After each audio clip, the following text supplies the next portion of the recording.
and then people far smarter than I would build the software. So we'd have fantastic developers. So I was doing the blueprints, understanding, speaking to users, understanding its process, and then we would build very expensive software for big banks. So I spent a lot of time on a trading floor trying to understand very complicated trading products. It was a fantastic time, interesting, especially when Lehman went down. But no, how that transfers to what we do now, it's very similar, really. I mean, the only difference is we work with smaller businesses, and instead of building the very expensive software, we use pre-built software. So we have a platform that we set up for our clients, so you don't need to start again and redesign the software. You just need to implement that with specific understanding of that business and the scenarios and how that's really going to sort of drive new clients and save costs, right? One of the things I love about what you're saying, right, is that you have this big company experience, so all of those economies of scale, economies of knowledge, right? Again, the different boardrooms and Lehman Brothers, that would have been an interesting time to be in your shoes. But being privy to all of this advanced research information at your fingertips, right? So the bit which I love is that is the fact now that you've taken all of that and you've brought it to small to medium-sized enterprises. So why did you do that? Is probably my first question. Well, it's quite stressful working in a big city, for one, and there's not a lot of big banks in Bali. I think that's the short answer. But no, I think I generally love. I've spent a career fixing problems. My beautiful partner and I came to Bali 3 years ago with our 2 kids, and Gail is very good. She's within fashion and e-commerce. I was a bit more. I don't think I'm techie as much. I think there's some much smarter techies than me. I'm more of a designer. So we came together to help local businesses, but we also have a lot of international clients. So I think it was the passion of saving. I mean, through my career, I must have saved hundreds and hundreds of millions of pounds for big banks, tweaking their systems, saving them money. But we get a lot of passion out of helping smaller businesses do that now, because they haven't got so much money and it makes more different to them. So. One interesting thing as well about Indonesia is that, I don't remember the number actually. I should know this. But again, it's, I think it's 98% of business in Indonesia is small to medium sized / MSMEs and SMEs, right? So it really is, like a cottage industry, and that entrepreneurial spirit, that entrepreneurial drive is very much here, and that's in the local population, the Indonesian population, as well as sure, large hotels and everything came to Bali first, but now you can see, out of interest, because you mentioned you're industry agnostic, so what kinds of clients in the small to medium sized enterprises do you deal with across which kind of range? I think that would be interesting. Yeah, sure. So the local clients that we have are the kind of businesses that we see around. So property, e-commerce. The business isn't so important because we've spoken to a lot of businesses, and the solutions that we have for those businesses tend to be the same. But what's great is you understand the local economy, you understand some of the problems that they're having. Once you fix that for one client, you can fix it for another. But yeah, I mean, as far as the industry is concerned, we're working with a famous fashion brand here on the island. We're working with a hotel. We're talking with property businesses, and we have solutions really that sort of fit a number of SaaS. It's kind of we're industry agnostic, as it were. So I don't suppose it massively matters. It's a case of understanding, their niche, what their big problems they're having, how they're getting client, how they're managing the leads, and actually implementing certain automations that we've already done to sort of speed up that process. Yeah, you kind of great segue to the next question. what's a process, right? And you've spoken about part of it already, but is there a 3 or 5 step process, for example, when you someone says to you, okay, we believe that we could get more efficiency, or we've heard of this thing AI, we don't know how to use it, we don't know how to put it into our business. What are those first 3 or 5 steps that you take a client through? So it's a good question, and it's always difficult when we get asked, what do we do, how can we help? Well, like a UX designer, the first response is a question, and it's, well, what do you do? What are your problems? How do you manage your leads that they're coming in?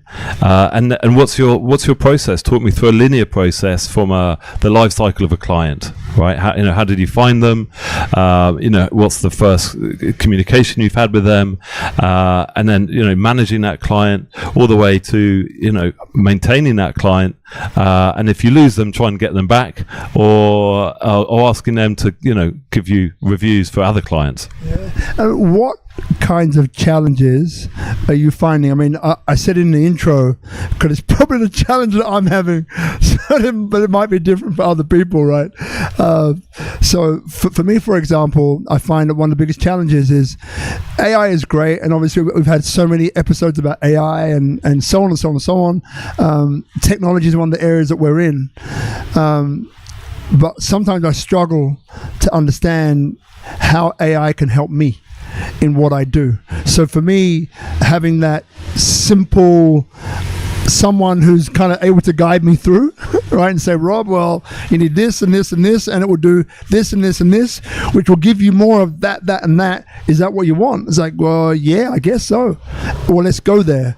So, but that's me, right? But what do you find from this industry agnostic, in other words, multiple industries that you can appeal to, apply it to? What are some of the main problems that they're facing, and how do you help solve them?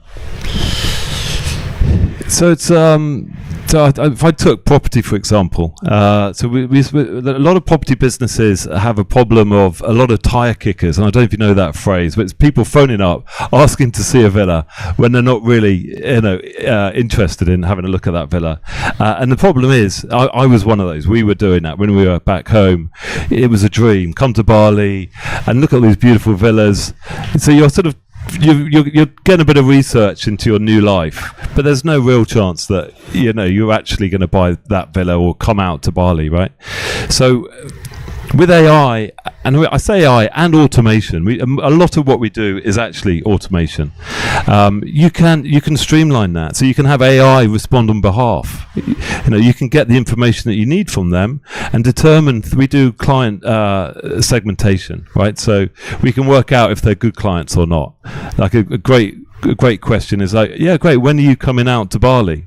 And then you can do AI and automation can pick out those good leads and then put them in front of a human, right? And then the human can nurture them, call them up. But those that maybe are just going to waste your time, then you can have AI or automation just keep them warm. You can have a series of WhatsApp, email, SMS messages going out to them over a period of time. So you're just keeping, in their facere. When the time comes, hopefully they'll give you a call, right? So I think it's difficult. Every business has different issues, right? And you mentioned about, well, you didn't mention directly, but maybe I am, mindset. So what kind of mindset do you need to have to be able to embrace AI that you've seen through your clients? Maybe ones that didn't work out, maybe ones that flourished. And it's a good, and I'm definitely not an AI expert. I think the people here are AI experts. I love process and I love using the tools. We have what we think is a fantastic tool because it combines everything. So I think my answer to that is don't be scared of AI. It's I always like the analogy of AI is like electricity. We don't really understand it, but we all use it. And we plug it in, and that's what we do, right? We all know ChatGPT, right? We get a nice interface and we can ask it questions, and it's incredible. It gives us very good answers. There's also an API, so you can literally plug that engine into other services, right? So we do a lot of that.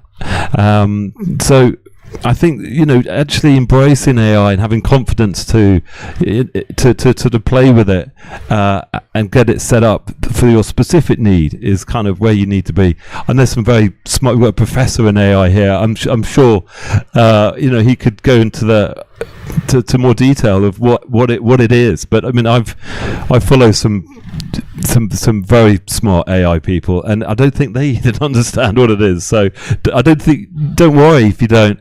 We've got an AI school, but actually understand the tools, understand how the tools use AI, and understand how you can actually practically use AI and automation in your business. And I think that's where a lot of the clients we speak to, they're like, great, AI, the Terminators are going to come and take over the world. Well, great, I'd like to spend more time on the beach. So, how can I do that, right?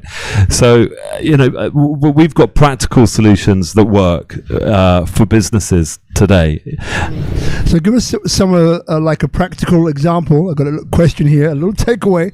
Practical example of an AI-driven client acquisition and workflow automation.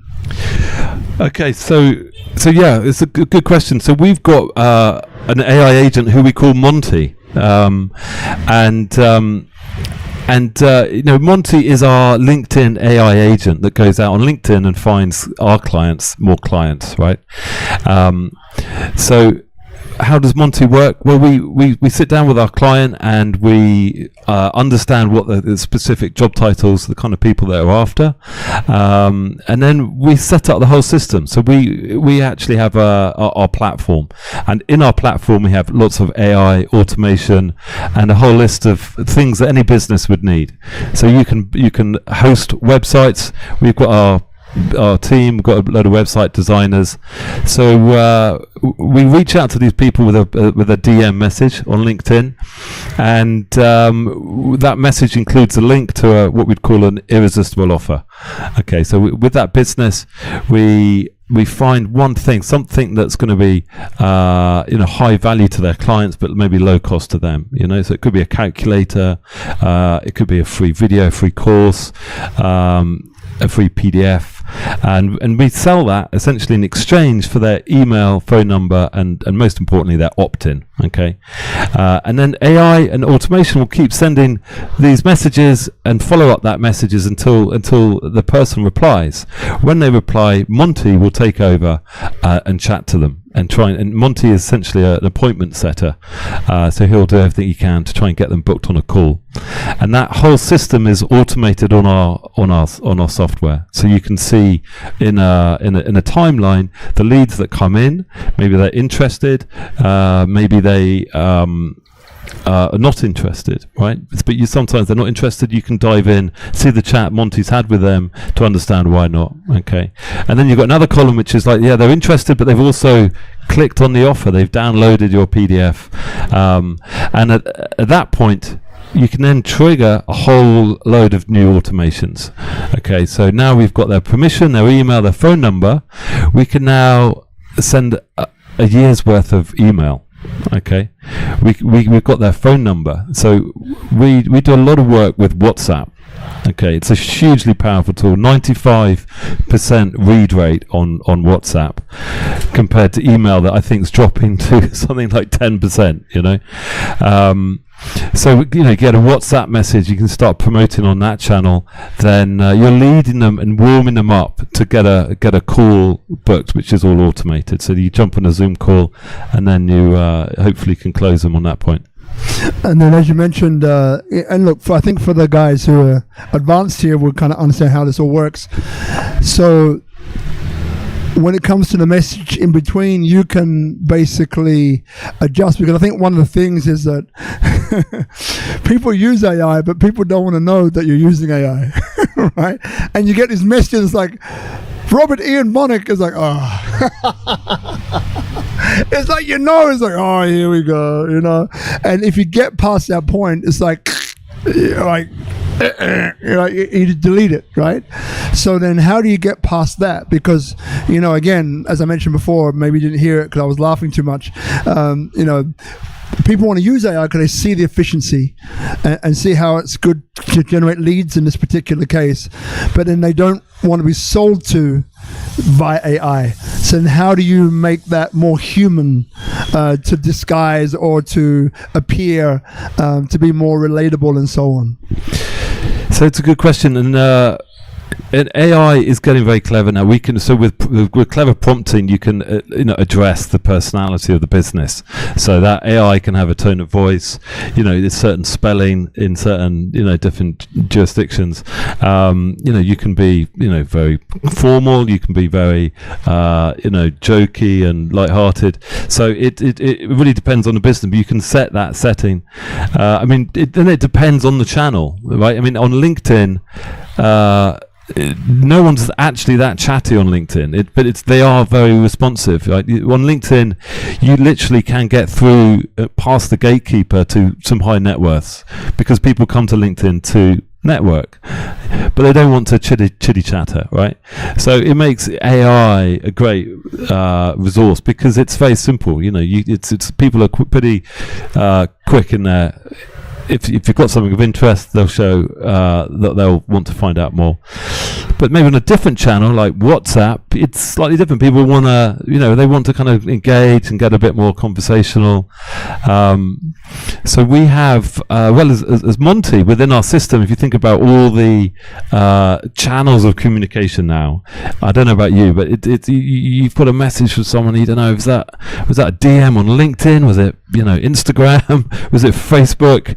Was it email? Was it SMS? There's so many ways that we can communicate with each other now.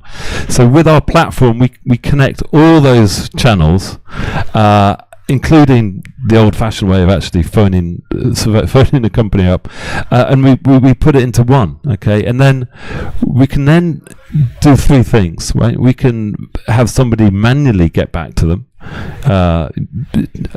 type out a response, call them back, or we can have suggestive mode, right? So AI will go, okay, this person's asked this thing, I think your answer should be this, right?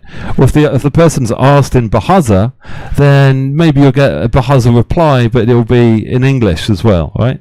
So AI is good for understanding different types of languages, right? But then you've got auto mode where AI just takes over and gets back to people, right? So you need to, I think a lot of our clients will start off with suggestive mode, and as they're working suggestive mode, they're checking that AI is getting it right. And if it's not, we've got a knowledge base, so you can upload the correct answer and kind of correct it, right? And at the point then, when you're just going, yeah, this is great, this is the right response, then you can turn it on to. But I think it's important to remember it's very good at an early stage of a lead. I think AI hasn't taken over humans yet. Running your job, you've got to kind of get in there. Right? I think if someone doesn't know you, and it's just finding out you're warming them up, AI is very good. But we're still good to keep our jobs for a few years yet. So you have to come in at some stage, right? So just two things. One is that after this last question, we're going to have questions from you, right? Now, what I can see, based upon what Oliver just said, so there's two types of questions, right? There's a question aimed at Oliver, and then there's a general question that might be answered by, and he doesn't know I'm going to say this yet, by the professor. Right, might be right because I know him. He's a good guy. So I think they're the two kinds of question. But look, the final question for now is, why is now the time for small businesses to embrace enterprise level AI solutions? And while you're thinking about that, at the end of this, two things are going to happen. So one is a photo, as I mentioned, with everybody together, and two, there's going to be a QR code that I believe is going to be put onto the screen, and then that one is like a free assessment tool, right? Is that, maybe you tell them what that will be so they know. Yeah, so we've got a free if you have a Google business profile, i.e. you're on Google Maps, we've got a QR code that you can scan, and literally we will look at your whole website and give you a full report on everything that you need to do to optimize your website better. So a quick form. Do you want to do it now? Should we do that, or we want to do that later? We'll do it later. We'll give Guzman some time. So the final question for now: why now is the time for small businesses to embrace enterprise AI solutions? Because if you don't, you're going to be left behind. You really are. And I think AI is after our jobs, for sure. You know, it's, and you know, do you want to be Blockbuster or Netflix, right? And I think that's the scenario. If you want to, and we don't like to replace staff, but you know, do you want those staff to do more fun and interesting things, and do you want to automate to make sure they do it right? If so, I'd use AI and automation, right? Because you train it once, and it's got it. The AI automation doesn't take holidays, works 24/7, and speaks every language. Got it. Now, while you're considering if there's anything else you'd like to share, any questions, just raise your hand. Yes. So the microphone, we start with, we'll go ladies first. So we'll start here with Angie. So just remember, just before you speak, so with questions, what we like to do is a bit like this. So by all means, plug your company, plug university, plug what you're doing, but then go straight to your question. That way we can fit more questions in, give more value to more people. Say my business before? Yeah. Plug what you're doing, my darling. Plug it. All right. Well, I have a slightly unrelated. I have a dog walking and pet sitting agency that I have streamlined AI with, and done some background stuff to streamline it. But I'm curious for you. I'm working with N8N. I'm working with Make.com. I'm trying to see the difference to host more things like agents. So my question for you is, it's Sonogo.co, right? Sonogo? Sonigo. Sonogo.co. Sonigo. Sonigo. Okay. It's my partner came out. It's Sonny and Indigo as our two children, so it's a combination of the two. Very cute. Yeah, Sonigo. I didn't know that.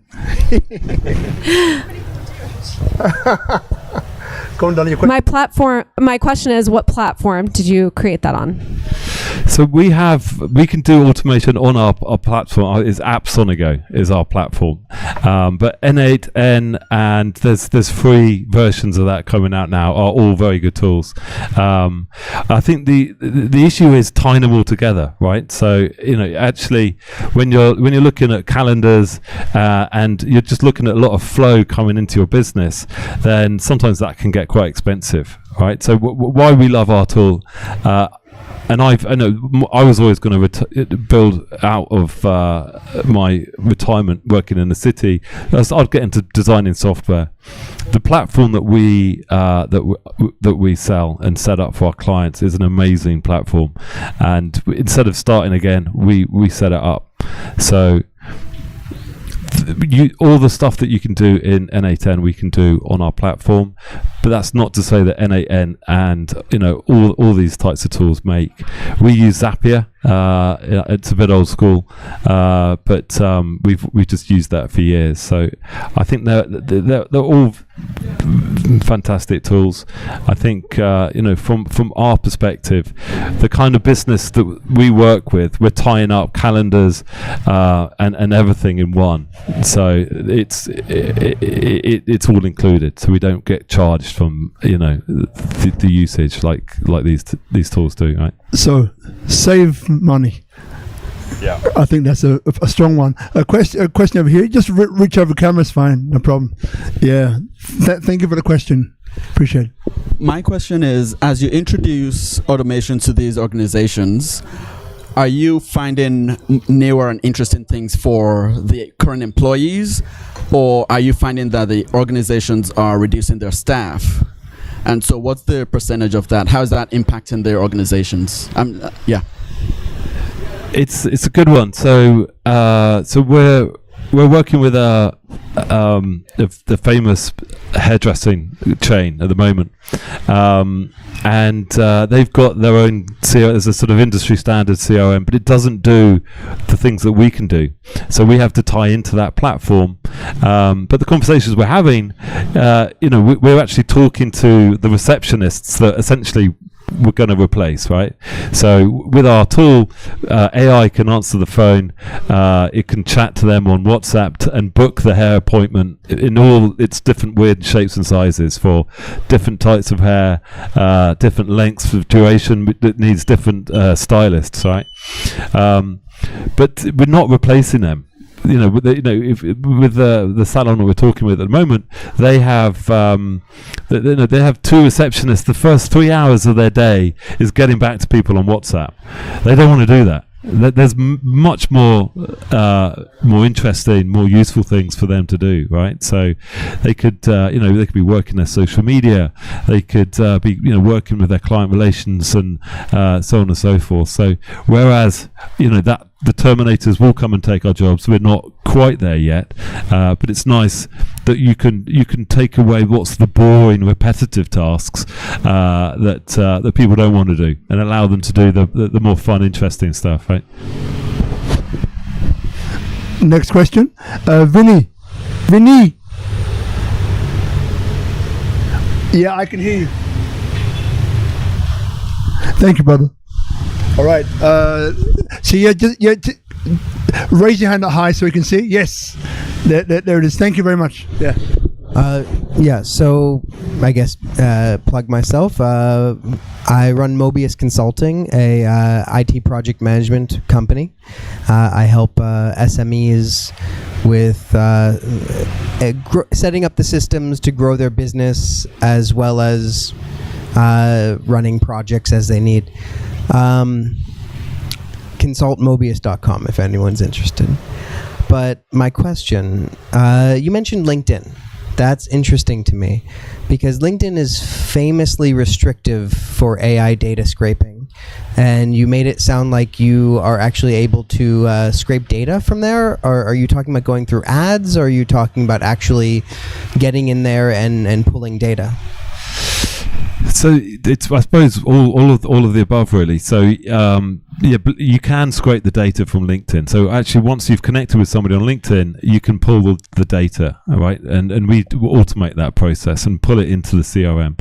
Unfortunately, the data is not consistent. Not everybody has phone numbers, and some of the emails, are sometimes quite old. So once we've connected with them, we have a whole load of Zapier settings that ask them certain questions in certain scenarios, so we can pull better data. Right, it's pulling data and reaching out to people on LinkedIn, and it's a bit of a grey area, the area that we work in with Monty specifically in relation to LinkedIn.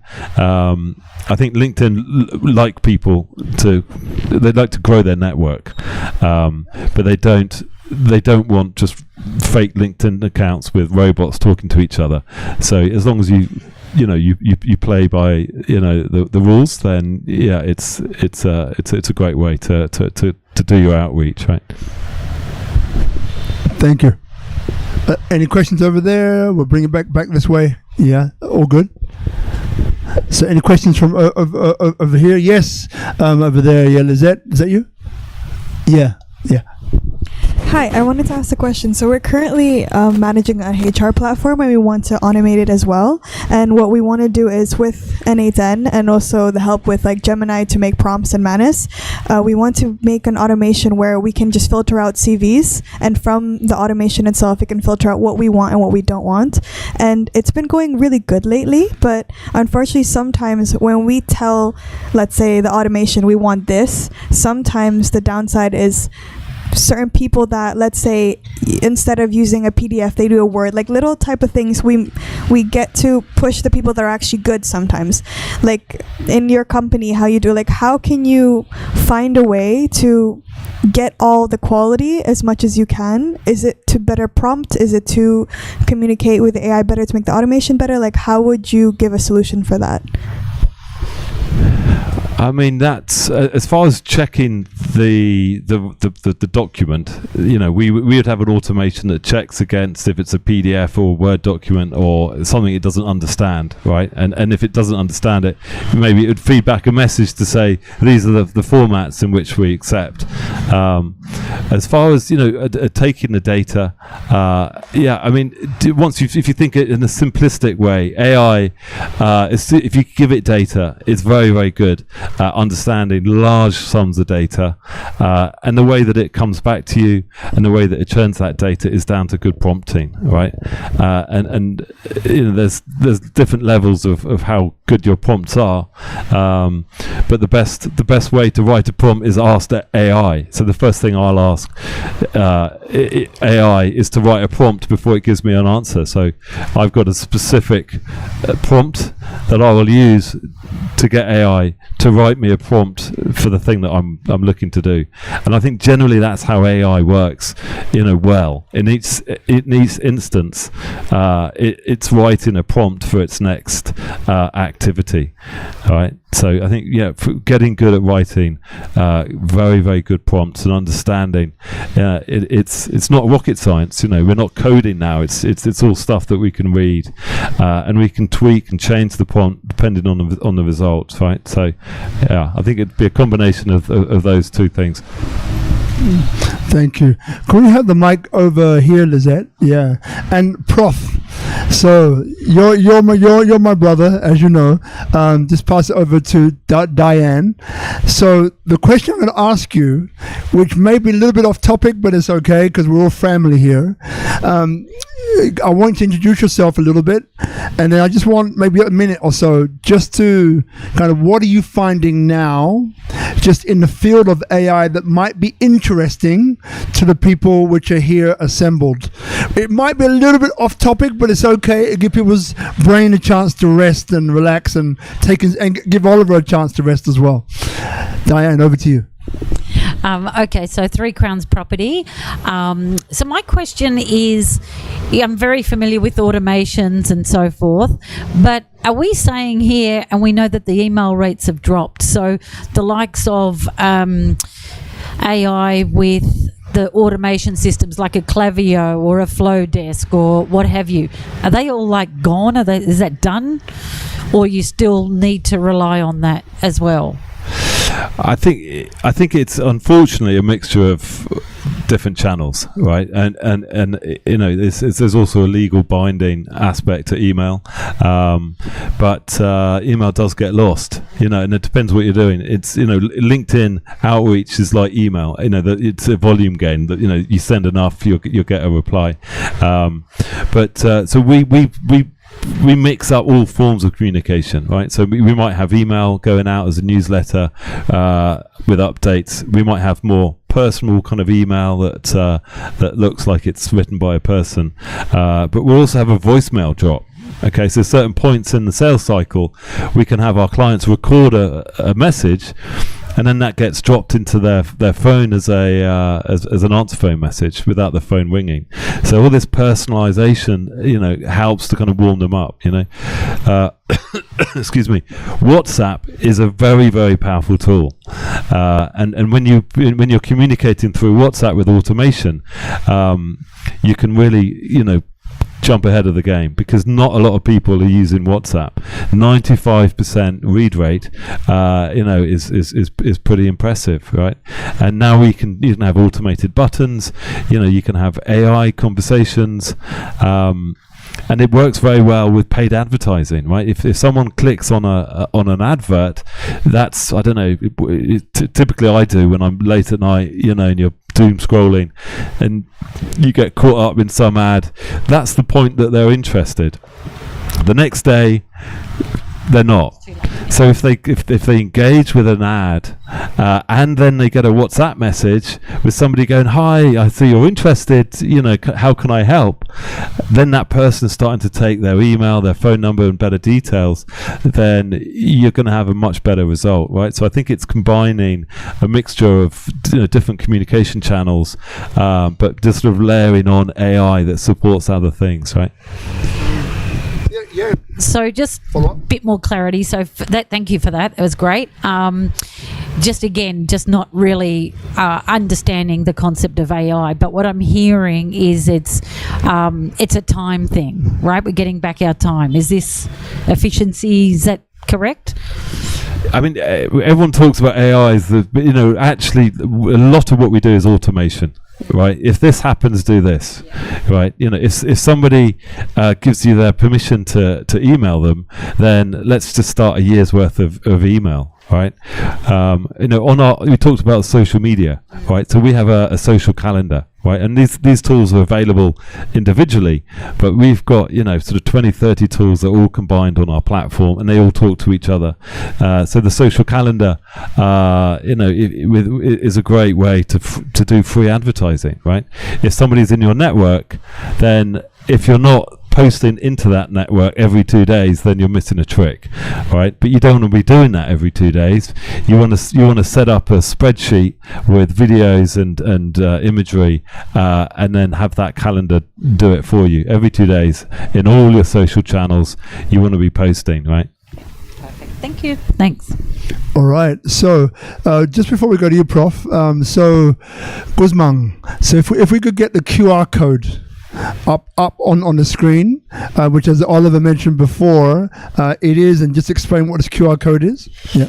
So this is our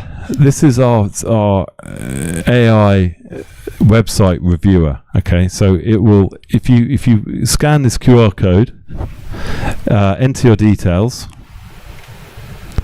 then you'll have a AI generated report on your website and your digital presence, right? So it will tell you, how well are you ranking, how, your backlinks, how heavy is your website.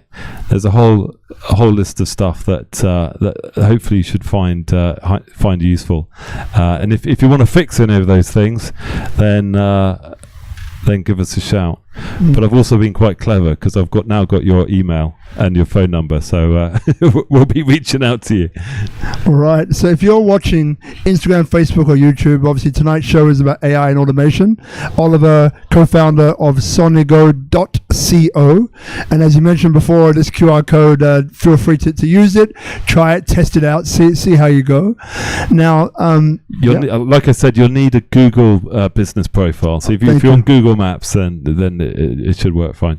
Great. If not, take a photo until you can get it to work. Yeah, if you're not, you should be. Yeah, that's good. So look, so for you, Oliver, just before we go to Prof, is while he's speaking, is there anything else that you think would be maybe some challenges that your clients coming up with, maybe some case studies that will give people a deeper understanding if it's needed, maybe not from real estate, but from a different market or different industry?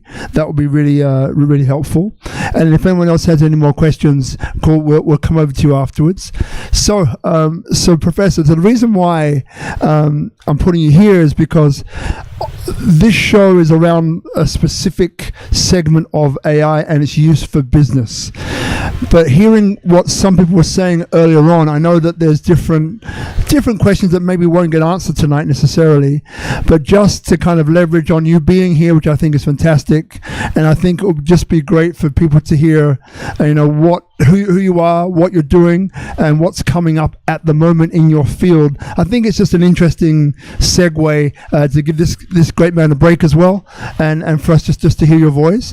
One thing I would say though is with the microphone, put it a little bit closer to your mouth. Yeah, thank you. Sure. My name is Kaz Ravani.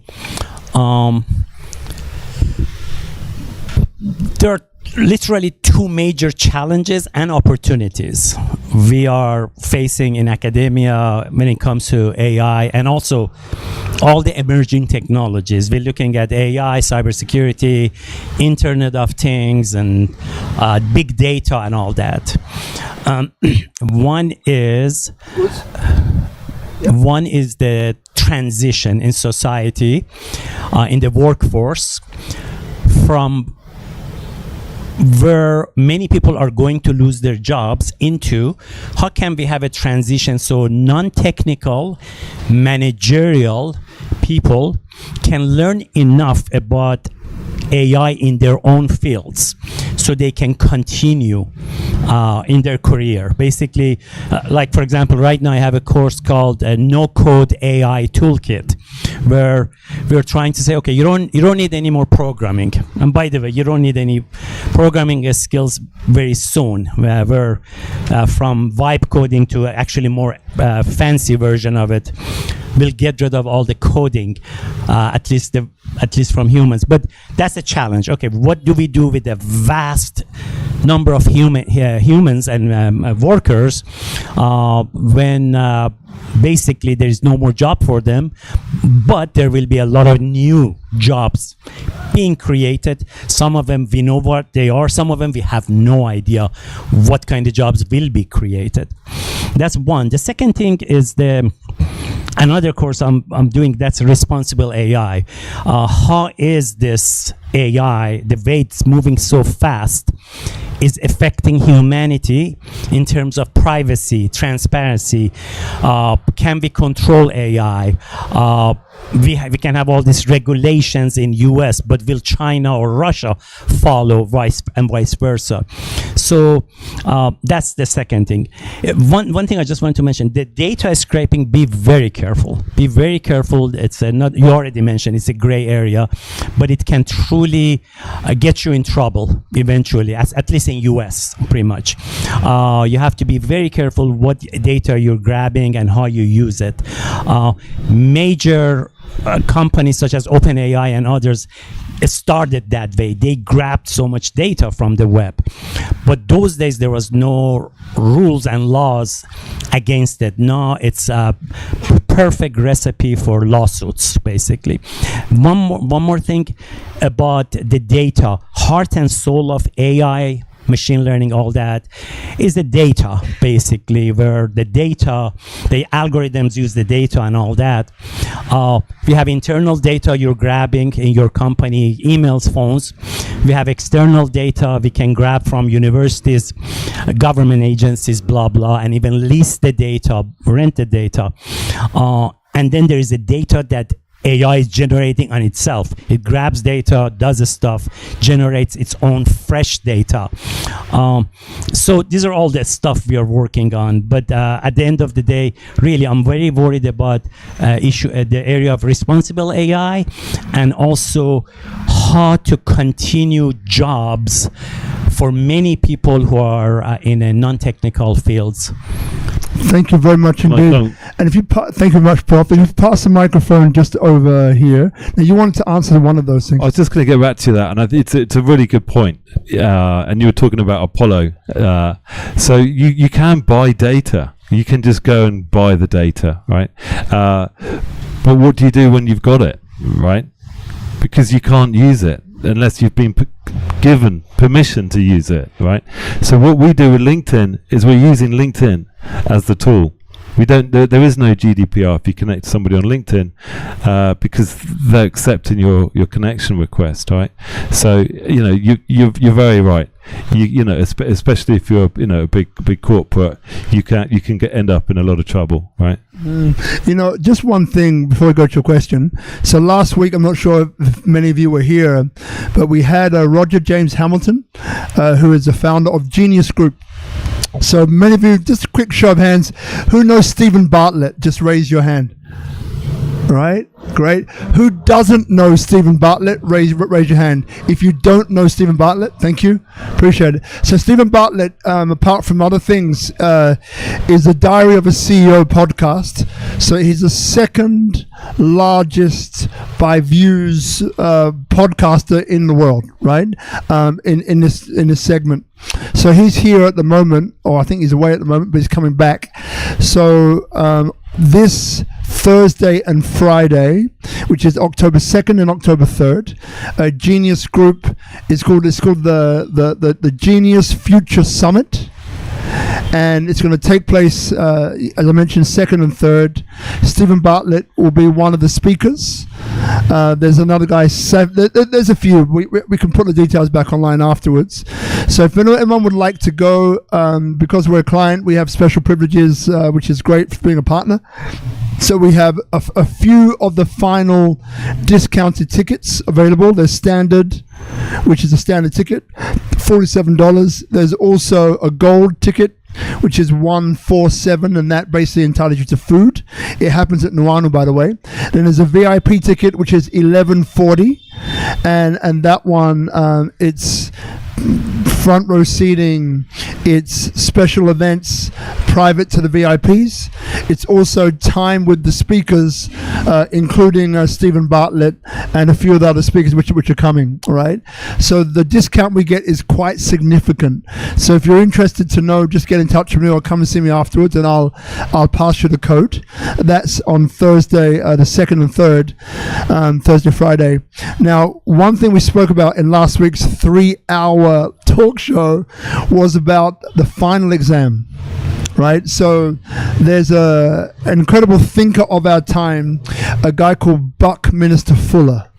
Does anyone know Buckminster Fuller? A few? None? That's good. So Buckminster Fuller, or Bucky Fuller, and one of the important, I guess, contributions he made was this contribution of a final exam. So human beings, he didn't name AI, but we kind of assume that that's what he was talking about. A final exam, basically where the consciousness of human beings is at the same level as that of technology. The final exam is if we can make it to that point. If we don't, then technology overcomes us. And there's a certain future that holds, right? So Genius Group is about educative programs that bring the consciousness of human beings up to a level where we can have a strong impact into that final exam, right? So the Genius Group been around for 20 years. It's the only education company in Bali, which is on a New York Stock Exchange. So it's a publicly listed company, right? So Genius Group, check it out. It was on last week, or check last week's show. Very interesting 3 hours, and that one is about AI, Bitcoin community, and a bunch of other things as well going forward. So a little bit of a segue, but it's okay, we'll bring it back. Your question, my dear. Thank you. First, thank you for all the insights that you're giving us.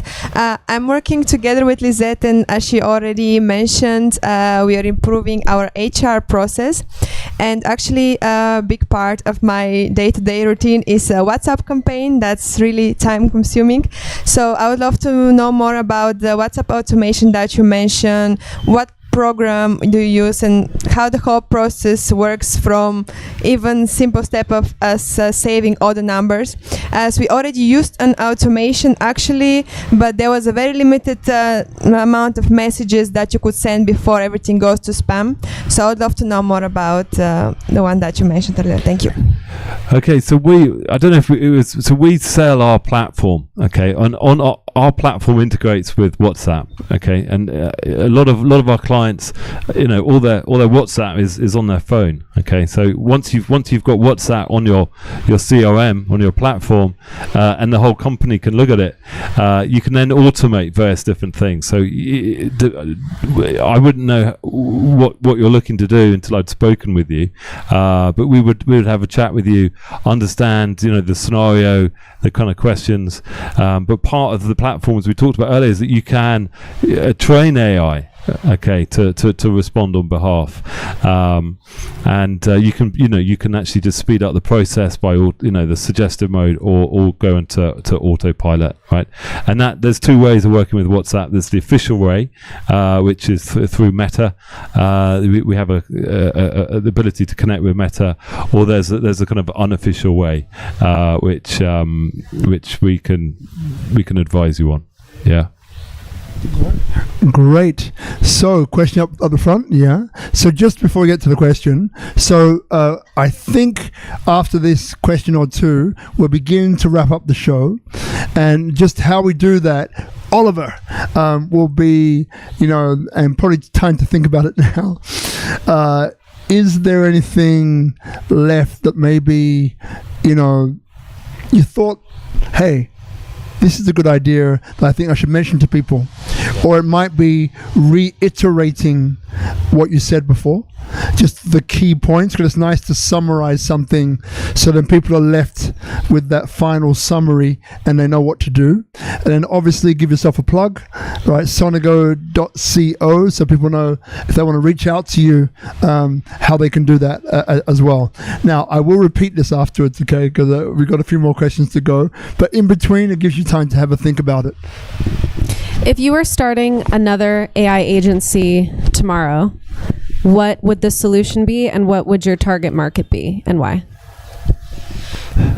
It's a good question, and I suppose that comes to your question. So where our agency is going, which would probably be where we would start fresh with, is a product we call AI Concierge. Okay, and it combines all our knowledge and our ability to communicate through WhatsApp. And although we love talking to the SMEs and enterprise businesses, we actually to actually focus in one industry, I think does have its advantages. So I'll tell you about AI Concierge. So we're working with a hotel here in Bali, and we've built a product that will communicate with the guests during their stay. Right, and if you think of a hotel, they're in a fantastic situation. Right, majority of their guests are on holiday. They have money to spend, right? And as they check in, you can get their phone number, right? So with a AI automated sequence of messages, you might be able to help them through their stay. You might be able to offer them childcare, right? You might want to get them an airport transfer, right? You might want to promote your spa, and all these things can drip into a guest's WhatsApp. So we've built out this system that will communicate with a guest, be it staying at a hotel, maybe a holiday in Airbnb, and it also brilliantly promotes local businesses. Do you want a surfing lesson? All right. So we have an affiliate marketing back end to this, right? So we can actually take the payment, and then the affiliate would get their bit. So it kind of gives back to the community. It helps the guest, because the guest, maybe gets a 10% discount, right? So I suppose in answer to your question, that's probably where we would go again. But that's kind of where we're going now. That's kind of our thing. So if anyone's in hospitality, we'd love to talk to you about that, because we're getting some great results. That's beautiful. And beholden on me, Miss Co-founder, is there anything left that you'd like to maybe bring up that we haven't discussed, or something you think might be relevant now for people here? Yeah, actually, it's a really good point. I think essentially, I want to summarize in a nutshell. I think it's both of us have worked for big corporations, big businesses, and I think making that move to Bali, we've been in the US, in Europe. Coming to Bali, what we did was really immerse ourselves in speaking to people in different businesses. We just found there is such an entrepreneur hive here. There is so many people starting small businesses, and it's just, I can't even remember the latest percentage of them failing is huge. And I think we just had both heart in it, and it's why we started it. And I think that's a really good point. It's like, why did Oliver's background, mine was fashion digital marketing for 18 years, and we came together with that because we could see how we could help businesses, and we were immersed around, and so many people around us, and essentially everyone is having the same problem. You're doing about 25 different jobs, and all of them probably full time and not very well. And I think essentially what we wanted to do is offer a streamlining your business, but where you have control over. because obviously outsourcing, as we know, and having staff, as we know, that's still time consuming. Not everyone has management ability. You know, you probably have amazing at what you do at certain parts, have no idea what you do in the other parts, but you're learning it along the way. So what we're offering is something that completely streamlines something where you have control, and the element of how much control you want in that is completely up to you. And we work with I think the good thing about us, there's a few people out there doing a similar version of what we're doing, but what we do is we really, really get under the skin with every single owner. And I come from a background of brand identity, branding, tone of voice. Oliver comes back from, you know, the full tech and design and process understanding as well. So between us, we totally immerse ourselves with your company and understand that. And then what we do is totally troubleshoot everything in a 360 point of view, using AI integration in a CRM platform, which completely streamlines your business. So I think there's heart in what we do, and we really do care about people surviving and thriving in their business, and this really does help you. So I think that's my only takeaway from this, to summarize. Yeah. Like that. I was just going to, just as an add-on to that, you know, just to us here, you know, living and working in Bali, one of the most amazing resources that we have is the labour force here. Right, you know, we have, you know, with an exchange rate, you know, a fantastic ability to bring on our local workforce here in Bali, and we've got Veer, who is literally the engine of stand what up. we do. Come on, stand up. I know you don't want to, but please stand up, my darling. Come on. Yeah, round of applause. She's amazing. So Veer, and a mum as well. Veer literally is our saving grace. Veer and her team are the smartest people that I've worked with in a long time, and what's great with working with other businesses, with local teams, is our team can work directly with their team, and also some teams that some businesses that we've worked with, they have fantastic teams, but they don't sometimes follow the process. So what we can do is have our team help them build a process, and then they can't deviate from that process. If it's a button they've got to press, if it's something that has to happen to move to the next thing, then you're literally, you know, your whole automated business it doesn't have any room for error, right? So that's something we can help you with too. Yeah. Thank you. Well, look, as we draw this to a close, and again, if there's anything else you want to mention, you're welcome in about a minute or so. Just want to thank everybody here for coming. And remember, so at the start of this, off camera, we did that little game, right, where everyone kind of says, you know, why did I come? What can I contribute, right? So there were someone in the room, maybe more than one, that you have this, you know, I really got to speak to that person. So Tropical Nomad is open 24 hours a day. I think the cafe and the restaurant's still open as well, so you can order food and so on. But please take this time to have a chat to them. The reason why I said don't mention your name is because, as I said before, let's be honest, right? You would have forgotten by now anyway, right? They're like, yeah, I forgot, and then it's embarrassing that you forgot, right? And you got that like, so you're probably gonna not speak to them because you don't want to face the embarrassment of forgetting their name. So you didn't know it because they didn't say it. So you can just say, hey, you know, love what you had to say. Please tell me more about that. Or I didn't get your name before because you didn't say it. And what's your name? My name is. All right, because some people don't know how to meet people, and it's a thing that happens now more than ever, actually, because people are more behind their screens than they are with each other, right? So I say this partly joking, but I'm actually not joking as well. So this is a really good opportunity to meet those people here that just tweaked your ear. Right? So remember, we're here, got a Sonigo, and over here they've got a great tool. So remember, just if you haven't done already, to download that. If you want to join the SpeakuP community, there's another QR code over there somewhere.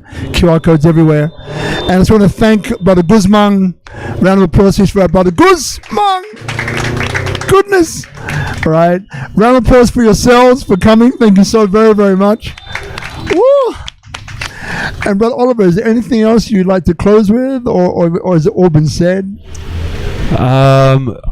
if anybody's interested in anything that we've talked about, we've got my beautiful wife and the amazing Veer. So if you want to speak to me or the two girls here, we'd love to find out specifically about your problems. We love problems. So come and tell us all your problems. We'll do a bit of counselling and hopefully we might have some solutions for you. All right. Round of applause for Sona Gordon, Oliver. Beautiful. Thank you so much. Woo. All right. So